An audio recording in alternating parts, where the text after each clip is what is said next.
गीता पर। कहते हैं अब इसी पुराण सुनाया था, अब गीता। अब भगवान कृष्ण के पास चलते हैं। तो हम सब मिलके और भगवान कृष्ण से वंदना करते हैं, राधा रानी से वंदना करते हैं। चूँकि तो वो कृष्ण और राधा रानी को साथ में मिलाना चाहिए। बेशक यहाँ गीता है, बेशक यहाँ कृष्ण अर्जुन को ज्ञान दे रहे हैं, लेकिन हम जब जोड़ा से बुलाते हैं तो कुछ और ही होता है। कहते हैं राधा कृष्ण को जो हम सम्मिलित नाम लेते हैं तो हमें अपने में शांति भी मिलती है। कहते हैं कि जब संयुक्त नाम लेने से हमारे अंदर की ऊर्जा भी अच्छी होती है और मन भी प्रसन्न होता है, शांति भी मिलती है। क्योंकि एक को छोड़ दो, एक का नाम ले दो तो कहीं पे तो अच्छा नहीं लगता है। जब दोनों हैं तो दोनों का नाम लेके और हमें दोनों का स्वागत करना चाहिए। राधा का भी चरण करना चाहिए, कृष्ण का भी करना चाहिए। कृष्ण तो राधा है, राधा तो कृष्ण, तो सबको तो दोनों को बुलाना चाहिए। तो चलते हैं हम सब मिलके, चूँकि सब साथ में चलते हैं तो अच्छा लगता है। अकेले तो एकांत वैसे भी रहता ही है। एकांत तो मेरे जीवन में बंध गया है वो तो चलते हैं, चलो तो सभी चलते हैं। ओम कृष्णाय वासुदेवाय हरे, परमात्मा प्रणत है सत विनाशाय। ओम गोविंदाय नमो नमः, ओम कृष्णाय नमः, ओम वासुदेवाय नमः, ओम परमात्मने नमः, ओम राधा वल्लभाय नमः। ओम मैं कृष्ण और राधा रानी को बहुत बहुत प्रणाम करती हूँ, कोट कोट प्रणाम करती हूँ। मैं बहुत बहुत धन्यवाद देती हूँ कि मुझे इस मार्ग पर लाने के लिए उन्होंने मुझे इतना ज्ञान दिया, या मुझे सद्बुद्धि दी, या मुझे धर्म का मार्ग दिखाया। जो कुछ भी वे समझे उससे मैं स्वीकार करती हूँ। तो इसलिए उनको मैं बहुत बहुत धन्यवाद देती हूँ। और अर्जुन जो ज्ञान ले रहे हैं तो अर्जुन के लिए मैं हार्दिक दिल से, प्यार से, स्नेह से और उनको नमस्कार करती हूँ। क्योंकि देखो जहाँ कृष्ण हैं, कृष्ण और अर्जुन, कहते हैं कृष्ण अर्जुन तेरे कितने जन्म पहले हुए, कितने मेरे हुए, और तू कौन था, मैं कौन था, तुझे नहीं मालूम। और हम तुम दोनों कौन थे, तुझे नहीं मालूम। तो देखो अर्जुन के साथी बने हुए हैं कृष्ण। गीता का ज्ञान भी दे रहे हैं, अर्जुन के सारथी भी बने हैं। तो देखो ये तो संसार वालों के सबके सामने ही है। तो भाई कोई बात तो है ही है, खास बात तो है ही है, रिश्ते तो खास है ही हैं। तो मैं अर्जुन को भी प्यार करती हूँ और उनका भी आह्वान करती हूँ। तो हम सब चलते हैं मिलकर गीता पर।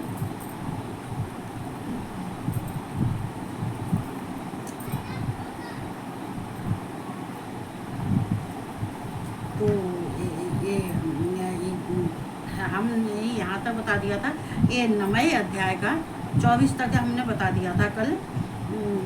और फिर अब 9वें अध्याय का 25वें श्लोक से हम 26वें श्लोक से 25 तक बता दिया था। और 26 से मैं भगवान कृष्ण के बारे में, उनके ज्ञान के बारे में मैं कुछ बोल रही हूँ। तो सब प्यार से सुनना, तो अच्छा लगता है। सब प्यार से सुनते हैं तो लाइक भी प्यार से ही करते हैं। तो ये यहाँ तक हमने सुना चाहिए। देवताओं को पूजने वाले देवताओं को प्राप्त होते हैं, और भूतों को पूजने वाले और पितरों को पूजने वाले पितरों को प्राप्त होते हैं, और भूतों को पूजने वाले भूतों को प्राप्त होते हैं, और मेरा पूजन करने वाले भक्त मुझको ही प्राप्त होते हैं। इसलिए मेरे भक्तों का पुनर्जन्म नहीं होता है। तो वो यहाँ है यांत देवव्रता, यांत देवव्रता,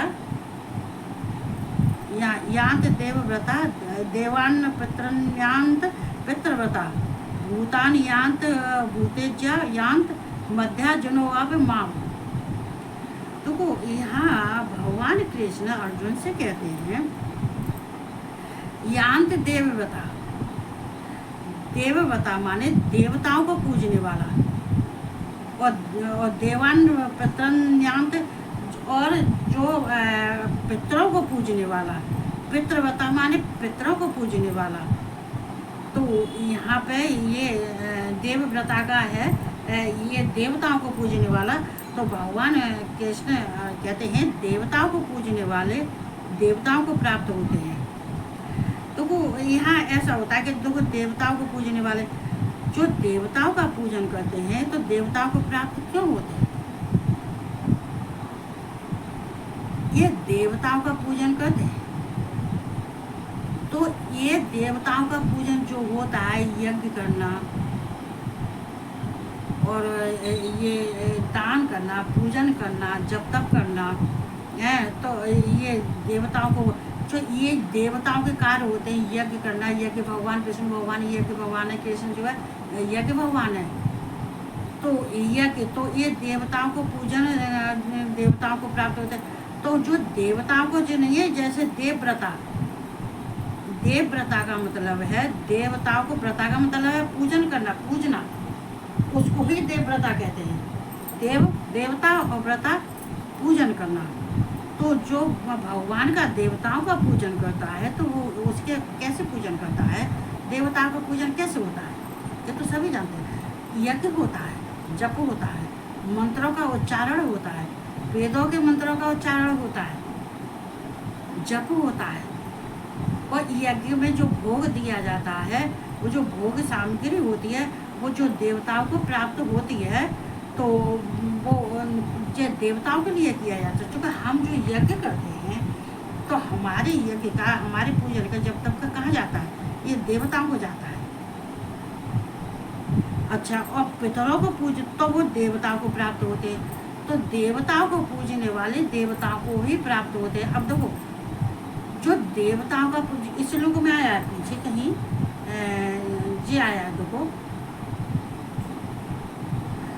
यद्यपि श्रद्धा से युक्त जो सकाम भक्त दूसरे देवताओं का पूजन करते हैं वो भी मुझको ही पूजते हैं, किंतु उनका पूजन वह अवध पूर्वक अर्थात अज्ञान पूर्वक है। तो यहाँ क्योंकि संपूर्ण यज्ञों का भोक्ता और स्वामी भी मैं ही हूँ, तो यहाँ जो देवताओं को पूजते हैं तो देवताओं को प्राप्त होते हैं। चूँकि स्वर्ग में जाने के बाद में वो देवताओं को जो सुख और भोग होता है वो भोग भोगते हैं और सुख भोगते हैं। जो देवताओं को प्राप्त होता है सुख, जैसे देवता होते हैं उनकी भी देवता जैसी ही आकृति हो जाती है, देवता जैसा ही रूप हो जाता है, चूँकि वो देवताओं को पूजते हैं। तो देवताओं को जब प्राप्त होंगे तो उनका रूप भी देवताओं जैसा होगा, रंग रूप देवताओं जैसा होगा, उनका जो भोग होगा वो भी देवताओं जैसा होगा, उनके जो ऐसा आराम होंगे वो भी सब देवताओं जैसे होंगे।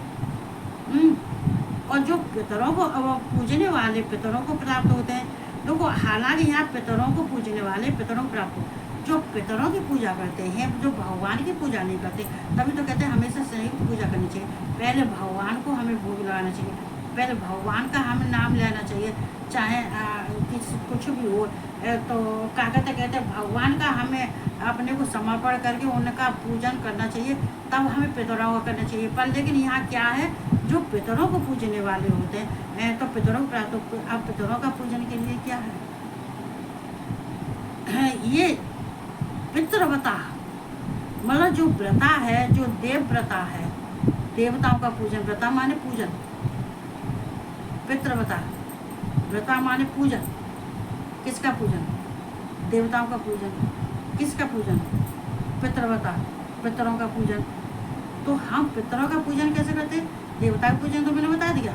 जब कहते हैं कि जो यज्ञ करता है, जो कहते हैं तीनों वेदों के नाम से मंत्रों से पूजन करता है, जो दान करता है, यज्ञ करता है और उसका जो भोग देता है, और जो पितरों को और देवताओं को भोग जाता है, जो देवताओं को भोग देता है और देवताओं को पूजन करता है, तो वो देवताओं को प्राप्त होता है। लेकिन यहाँ खाली पितरों को पूजन करता है, तो ये पितरों को कब होता है, ये पितरों के लिए है। इसका मतलब ये नहीं है पितरों को पूजने वाले पितरों को प्राप्त होते हैं, कैसे प्राप्त होते हैं, तो ये पितरों को इसलिए प्राप्त होते हैं, ये पितरों का श्राद्ध है, तर्पण है, और ये दान है, तर्पण है, और ब्राह्मण का भोजन कराना है। तो ब्राह्मणों का भोजन तो देवताओं में भी है, चूँकि तो यज्ञ करेंगे और जब हम पूजन करते हैं, अनुष्ठान करते हैं, तो हम ब्राह्मणों को भोजन तो कराते ही हैं, वो तो सारी अनुष्ठान में भोजन ब्राह्मणों को कराना पड़ता है। तो यहाँ पितरों के लिए भी श्राद्ध दाते हैं, तर्पण करते हैं, ब्राह्मणों को भोजन कराते हैं, दान भी करते हैं, यज्ञ करते हैं। तो ये पितरों को प्राप्त होते हैं। ये पितृ को ये पितृलोक में जाते हैं, और जो देवताओं का करते हैं तो ये देवलोक में जाते हैं। मतलब प्राप्त होने का मतलब क्या है? प्राप्त होने का मतलब यही है कि ये पितृलोक को जाते हैं, और पितृलोक को प्राप्त होना मतलब पितृलोक में जाते हैं। और जैसे इनके पितृ रहते हैं वैसे ही ये रहते हैं, वैसे ही इनकी वेशभूषा होती है, वैसा ही जैसे इनके पितरों का खान पान है वैसे ही इनका खान पान होता है। और देवताओं को जो जाते हैं वो स्वर्ग में जाते हैं, वो देवताओं का जैसा रूप रंग हो जाता है वो देवताओं को प्राप्त होते हैं। देवलोक जाते हैं वे देवताओं जैसे हो जाते हैं, उनकी प्रतिमा देवताओं जैसी हो जाती है, उनका भोग सब देवताओं जैसे, ऐश्वर्य सब देवताओं जैसे, और भगवान की प्राप्ति होती है उन्हें। लेकिन जहाँ पर देवताओं को पूजने वाले देवताओं की प्राप्ति होती है, तो जैसे ही देवता इनके पितर होते हैं, ऐसे जैसे पितर होते हैं वैसे ही जो होते हैं पितर, कहते हैं ये पितृलोक में रहते हैं। दो लोक सब अलग अलग है, यम लोक, पितृलोक, ब्रह्म लोक, विष्णु लोक, इंद्र लोक, और देवलोक, और नाग लोक। तो ये लोक तो सब अलग अलग है, सूर्य लोक, चंद्र लोक, पृथ्वी लोक, सारे लोक अलग अलग होते हैं। तो जो जैसा भजता है वैसे लोक में जाता है जिसको। लेकिन हालांकि ये पितृ और देव, कहते हैं पितृ का पूजन, देवता का पूजन, ये दोनों ही भगवान को लागू है, ये दोनों ही भगवान के हैं, ये दोनों ही भगवान को प्राप्ति कर लेते हैं। भगवान लिए दोनों ही समान ही है। चूँकि पितृदेव का कहते हैं पितृदेवो भव, कुल देवो भव।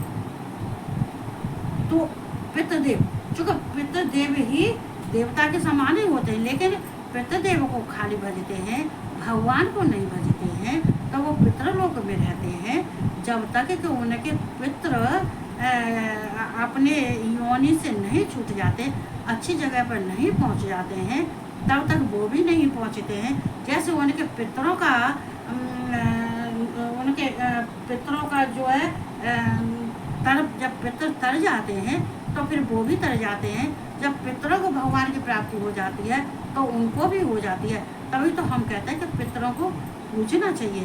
पूजने के बाद में अपन जब जानो कि हमारे पितृ देवताओं को प्राप्त हो गए, अब तो तुम अपने आप खुद ही हो जाओगे, तो तुम तो देवता को हो ही जाओगे। जब तक पितृ तुम्हारे देवलोक को प्राप्त नहीं कर पाएंगे, भगवान को प्राप्त नहीं कर पाएंगे, तब तक तुम्हारी प्राप्ति नहीं हो सकती है किसी हालत में भी। तो यहाँ है कि पितरों के लिए जैसे कि पितृव्रता मतलब पूजन, पितरों का पूजन, देवव्रता मतलब देवताओं का पूजन। तो पितरों का पूजन श्राद्ध है, तर्पण है, यज्ञ है, ब्राह्मण को खाना खिलाना है और दान करना है। तो ये कहते हैं जब पितरों का करते हैं तो दान नहीं करते, श्राद्धों में दान नहीं करते, ब्राह्मणों को नहीं खिलाते, हवन नहीं करते। वो उसमें देवता में यज्ञ किया जाता है, इसमें हवन किया जाता है। वहाँ पर वेदों से देवताओं के लिए वेदों से किया जाता है, वेद मंत्रों से किया जाता है, शास्त्र वेद से किया जाता है। तो यहाँ पे तो ये पितरों को पूजने वाले पितरों को प्राप्त होते हैं, और भूतों को पूजने वाले भूतों को प्राप्त होते हैं। जो कहते हैं जो भूत और पिशाच होते हैं नहीं, जो उनको पूजते हैं।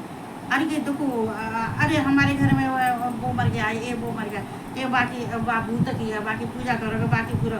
तो ये भूतों को प्राप्त होते हैं। ये जो है और कहते हैं भूतों जैसे ही इनका स्वभाव होता है, भूतों जैसे रहते हैं इनका खाना। ये तामसी होते हैं, क्योंकि जो भूत पिशाच होते हैं ये तामसी होते हैं, और ये तमोगुणी होते हैं, तामसी होते हैं, तमोगुणी होते हैं ये, चूँकि इनकी आसुरी प्रवृत्तियाँ होती हैं, इनकी भूत योनि में होते हैं। तो जो उनको पूजते हैं तो वो भूतों जैसे ही हो जाते हैं। उनके क्या कहते हैं व्यवहार भी भूतों जैसा, रहन सहन भी भूतों जैसा, भूतों जैसे काम। तो इनके लिए कोई पुण्य और धर्म का कारण नहीं है, ये तो भूत पिशाच जो है। तो होते तो पूजने वाले भूतों को प्राप्त होते, तो भूतों को ही प्राप्त होते हैं वे तो न भगवान को प्राप्त होते हैं, न पितरों को प्राप्त होते हैं, केवल भूतों को प्राप्त होते हैं। और मेरा पूजन करने वाले भक्त मुझको ही प्राप्त होते हैं। जो मेरा पूजन करता है तब वो मुझे ही प्राप्त करता है। और देखो वैसे हालांकि देव व्रता ये देवव्रता और पितृव्रता ये दोनों भगवान के पद पे हैं, दोनों भगवान के ही समानता में, भगवान के लिए दोनों ही श्रेष्ठ हैं, दोनों ही श्रेष्ठ हैं। लेकिन ये जो भूत है ना, ये तामसी है, ये आसुर पर्वत के हैं। ये भूत क्या होता है? ये भूत तो वही होते हैं जो नरक में पड़े रहते हैं, अधोगति में रहते हैं, जो इनको खाने को भी नहीं मिलता, इनको पीने को भी नहीं मिलता, ये भूत की तरह से इधर उधर उधर कहीं चले जाते हैं। तो ये जो क्या है, ये तामसी होते हैं, ये तमोगुणी होते हैं, तामसी होते हैं। तो ये तो किसी में है ही नहीं, इनको तो जो भूतों जैसे होते हैं। इसलिए मेरे भक्तों को पुनर्जन्म नहीं मिलता है। जो मुझे पूजने वाला है तो वो मुझको प्राप्त कर लेता है। इसलिए मेरे भक्त एक अर्जुन, इसलिए मैं कहता हूँ कि मेरे भक्तों को पुनर्जन्म नहीं होता, फिर पुनर्जन्म नहीं होता। जो मुझे प्राप्त कर लेता है तो उसको पुनर्जन्म नहीं होता। तो हमें गीता में ज्ञान लेने के लिए हमें समझना बहुत जरूरी होता है, तभी तो हम कहीं तक पहुँचेंगे, ऐसे नहीं ना। पत्रम पुष्पम फलम तोयम यो मे भक्त प्रयच्छत तेदम भक्त प्रहतम शान प्रहता आत्मन है। देखो प्रयत आत्मन है, भक्त उपहत मसान, तो मसान जो कोई भक्त मेरे लिए प्रेम से पत्र फूल पुष्प जल आदि अर्पण करता है, उस शुद्ध बुद्ध निष्काम प्रेमी भक्त का प्रेम पूर्वक अर्पण किया हुआ पत्र पुष्पाद में सगुण रूप से प्रकट होकर प्रीत सहित खाता हूँ। तो सगुण कहते हैं, सगुण का मतलब ये थोड़ी नहीं है कि भगवान कृष्ण के तुम्हारे सामने साकार रूप से खड़े, चुके निराकार और साकार, तो साकार रूप से खड़े हो जाते हैं। नहीं, आत्मा में जो हमारे अंदर आत्मा है, जो हम चढ़ाते हैं देखो हमें संकेत भी मिल जाते हैं, हमें संकेत मिलते हैं। लेकिन भाई ये होता तो तभी है जब हम अपने कर्मों को ऊंचा कर लेते हैं, जब हम अपने विचारों को ऊंचा रखते हैं, कर्मों को ऊंचा रखते हैं, हम अपने मन आत्मा को शुद्ध पवित्र रखते हैं, तभी ये कार्य हो सकता है। वैसे तो हम तो किसी को मालूम नहीं। कल मैंने गंगा जी पार्वती शंकर जी का किस्सा नहीं सुनाया भाव वाला। तो यहाँ तो कहते हैं जो मुझको फूल पुष्प पत्र जल जो अर्पण करता है वो और शुद्ध बुद्ध निष्काम प्रेमी भक्ति से, जो अपने शुद्धता से, शुद्ध आत्मा से और अपने शुद्ध बुद्धि से कहते हैं, और उसके अंदर जो काम भावना नहीं होती, जो काम भावना नहीं होती, जो काम की इच्छा नहीं होती है, कि वो निष्काम भाव से करता है, कि मतलब उसके अंदर ये नहीं होती है कि मैं भगवान की पूजा कर रहा हूँ तो भगवान मुझे ये दे दो, भगवान मुझे, मैं तुम्हारी पूजा कर रहा हूँ तो मुझे गाड़ी दे दो, भगवान मैं तेरी पूजा कर रही हूँ तो मुझे पैसे दे दो, मुझे संतान दे दो, तो मुझे मकान दे दो, तो महल दे दो। एक सब नहीं होना चाहिए। जो हमने किया है वो हमने तुमको अर्पण कर दिया, और हमको क्या दे सकते हो ये तुम जानो। जो मेरा कार्य है वो मैं कर रही, और आपका जो कार्य है भगवान, तो जो आपका कार्य है वो आप कर रहे हैं। तो अपने निश्चय दृढ़ संकल्प रहना चाहिए। भगवान तो खुद ही वो तो दृढ़ संकल्प से रहते हैं, तो तुम्हें भी रहना चाहिए। जो कार्य करो दृढ़ संकल्प से करना चाहिए, ऐसे नहीं करना चाहिए। दृढ़ संकल्प व्रत होता है वो पूर्ण होता है। तो जो निष्काम प्रेमी भक्त का प्रेम पूर्वक अर्पण किया हुआ, जो भक्ति से, प्रेम से, भाव से अपने अंदर मुझे स्थित करके, और जो मुझे अर्पण करता है, अर्पण किया हुआ वह चाहे पत्र हो, चाहे पुष्प हो, चाहे फल हो, मैं उसको सगुण रूप से धारण कर लाता हूँ। कहाँ से? अंदर आत्मा में। ये आत्मा परमात्मा है, अंदर आत्मा में भगवान इस सगुण रूप धारण करके खा जाते हैं। तो वो कहते नहीं कि अगर हम पितरों को जब खिलाते हैं तो कहते हैं कि जो हमारे घर खाने आते हैं श्राद्धों में, तो वो एकदम पितर के समान होते हैं, और पितर उनके शरीर में भी प्रवेश करते हैं, जो वो खाते हैं तो पितरों को जाता है। तो ऐसे ही भगवान साक्षात तुम्हारे सामने प्रकट नहीं होते हैं, वो तुम्हारी अंतर आत्मा में स्थित होकर वो जो तुम उन्हें भोग फूल पत्र जो कुछ भी जल अर्पण जो भोग देते हो वो साकार रूप से खा लेते, तो ऐसे किस्से बहुत है, मैं इस समय तो नहीं बता सकती, तो फिर किसी दिन बताऊंगी जो है। तो यहाँ पे यत करोस यद्रष्टास यज्वोस ददास यत पश्यस कौन्ते तत् कुरुष्व मदर्पणम। देखो यहाँ पे भगवान कहते हैं, हे अर्जुन, देखो यदन यदनष्टास जो यज्वोस, यज्व मतलब यज्व ओ ओस, तो दादा दादा दादा आस, यहाँ पे दादा आस बोली जाए तब तो को बताए। दादा आस मतलब दान। हे अर्जुन, जो तू कर्म करता है, यत करोस सन्नास, यद सन्नास मतलब जो है, जो हे अर्जुन जो तू कर्म करता है, और जो अन्नास है ना, तो अन्न मतलब अन्नास माने अन्न, यद माने जो, तू जो कर्म करता है, यत करोस माने यत करोस मतलब जो तू करता है, या माने जो, करोस माने करता है, जो तू कर्म करता है, जो खाता है, जो हवन करता है, जो दान देता है, और जो तप करता है, वह सब मेरे अर्पण कर। तत्कुरुस्व मदर्पण मतलब मेरे पर अर्पण कर। तो यहाँ मतलब जो होता है कि देखिए, देखो कर्म तो हम सबको करना पड़ता है। ऐसा कौन सा प्राणी है जिसको वो कर्म नहीं करने पड़ते? वो बेशक नहीं चाहता है, फिर भी होते हैं, फिर भी वो कर्म करता है। कर्म तो सारे होते हैं, कर्म होते हैं। हम क्या कहते हैं, हम अपने घर में काम करते हैं, हम खाना भी खाते हैं, हम नहाते भी हैं, हम पूजन भी करते हैं, हम सोते भी हैं, हम चलते फिरते भी हैं, हम जो कहते हैं अपनी गृहस्थी का कार्य भी करते हैं। जो लेडीज होती है अपने घर का झाड़ू पोछा भी करती है, रोटी भी बनाती है, रोटी भी खाती हैं, नहाते धोते हैं। ये क्या है? ये कर्म है, ये हमारे नित्य क्रिया कर्म है। तो इन कर्मों को इनको कर को अगर नहीं कोई करता है तो भी करना पड़ता है, चूँकि बिना कर्म किए तो कोई रहता ही नहीं है। तो चाहे अच्छा कर्म हो चाहे बुरा कर्म हो, अच्छा कर्म होता है तो भगवान उसको अच्छे फल देते हैं।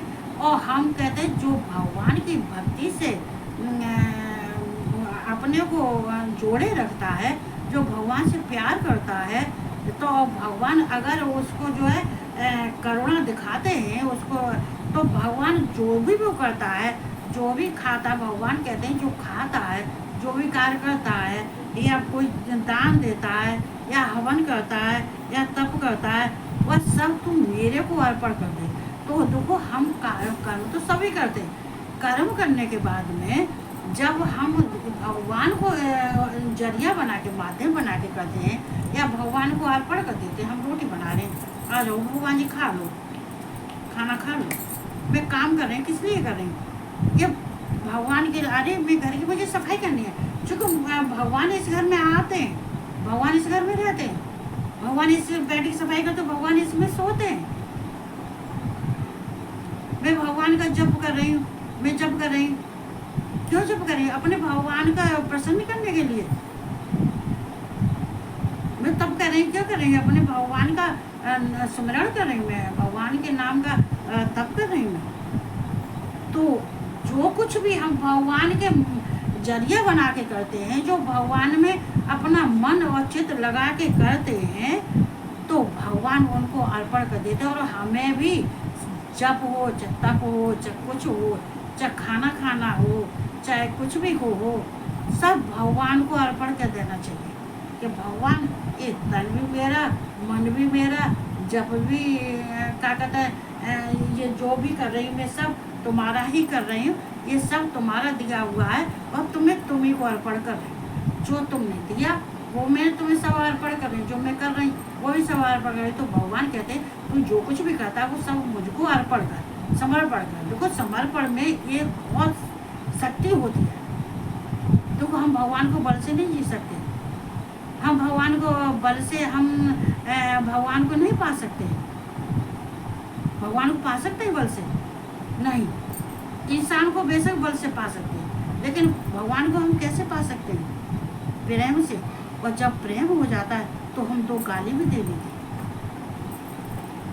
अगर बाई चांस हमें भगवान से प्यार हो जाता है तो गाली भी हम दे लेते हैं, कहते हैं भगवान शुभाशुभ, शुभ अशुभ जो कुछ भी होता है तो मुझको समर्पण कर, और तो उसमें भी तेरा अशुभ में भी तेरा शुभ दिखाई देता है। जो अशुभ कार्य होता है उसमें भी शुभ, जो तुम्हें तो अपना जानते हो, जब मुझे गुस्सा आती है वैसे तो मुझे गुस्सा नहीं आती है, लेकिन कभी कभी हो जाता है तो मैं संसार वालों को गाली नहीं देती, मैं भगवान को देती हूँ, सीधे सीधे देती हूँ, गालियाँ दे लेती हूँ, तब नाराज भी हो लेती हूँ, किससे? भगवान से। हमारा जोड़ किस पर? भगवान पर। संसार पर, घर पर, किसी पर नहीं है। अधिकार है वही कर्तव्य है। जहाँ हमारा अधिकार है वही कर्तव्य है, जहाँ कर्तव्य वही अधिकार है। तो किस पे अधिकार है? हमारा भगवान पर है, हमारा किस पे भी अधिकार है? सिर्फ पे भी अधिकार है। जो क्या हम कर्तव्य क्यों भगवान के लिए करते हैं? क्योंकि जब हम कहते हैं जब हमारा उनके ऊपर अधिकार है तो कर्तव्य करते हैं, और कर्तव्य हम करते हैं तो हमारा अधिकार भी है। हम प्यार भी करते, गाली भी देते, गुस्सा भी करते। जब कोई कार्य नहीं होता है, खुंदक आती है तो हम उनको गुस्सा भी करते हैं। हमारे भगवान तो हमारे तो देव, हमारे तो संत कह जाते हैं तेरे जो मन आएगा तो गाली दे लिया कर। तो मैंने कही तुम नहीं कहते हो, मैं फिर भी देती हूँ दे लेती मैं। चूँकि ये मन तो भगवान कह रहे हैं कि तू जो खाता है, जो काम करता है, जो जप करता है, दान करता है, यज्ञ करता है या तप करता है, तू सब मुझको समर्पण कर दे तो तुझे कोई दोष नहीं लगेगा। चाहे तू अच्छा कर, चाहे तू बुरा कर, चाहे शुभ कर, चाहे अशुभ कर, तुझे कोई दोष नहीं लगेगा। जो हम भगवान को समर्पण कर देते हैं तो हमारे अंदर कोई दोष नहीं रहता है। भगवान जाने, उनका काम जाने। तो ये गीता जो कहती है वही मैं कह रही हूँ। तो हमें गीता का ज्ञान लेते रहना चाहिए, और राखी का बंधन अच्छे से निभाना चाहिए, और भगवान की शरण में रहना चाहिए। तो भगवान की शरण नहीं छोड़ना, संसार को छोड़ देना। अगर कभी ये हो, अगर कभी ऐसी स्थिति बन जाए तो संसार को छोड़ के एकांत में बैठ के भगवान का भजन करना चाहिए, भगवान से प्रार्थना करनी चाहिए, भगवान मेरा भजन अगर पूरा हो गया है तो मुझे जहाँ से आई वहाँ ही मुझे पहुँचा दो। संसार भी देख लिया, संसार के सुख देख लिए, संसार के सब कुछ देख लिया, अब किसी की ज़रूरत नहीं रह गई। अब तो हम जहाँ से आए हमें तो वैसे स्थान की ज़रूरत है। अगर हमारा परिश्रम, हमारी मेहनत, हमारा ये जब तक अगर पूर्ण हो गया है तो जाने में तैयार, मोस्ट वेलकम। क्या करना है फिर संसार में? क्या करना है? जो हमारा कार्य था, हमारा कार्य सिद्ध हो गया, चलो भैया अपने घर। क्योंकि मेरे घर में भी ज्योत बत्ती नहीं हो रही होगी, ऐसे ही पड़ा होगा, उसमें भी कोई ज्योत जलाने वाला नहीं है। उसमें कोई ज्योत जलाने वाला नहीं है, उसमें कोई रहने वाला भी नहीं है। तो जाके हमें अपने उस घर की भी तो सफाई करनी है कि हम संसार में ही रमड़ते रहेंगे। नहीं, हमें भी अपने घर जाना है, जो हमारा घर है हमें वहीं जाना है। यहाँ क्या करना है? तो भगवान सबसे भगवान से अपने क्या कहते हैं सुख के लिए भगवान की शरण में जाना चाहिए। इतने कहते ही मैं सबको राधे राधे, सबको जय श्री कृष्णा, और सबको गुड नाइट।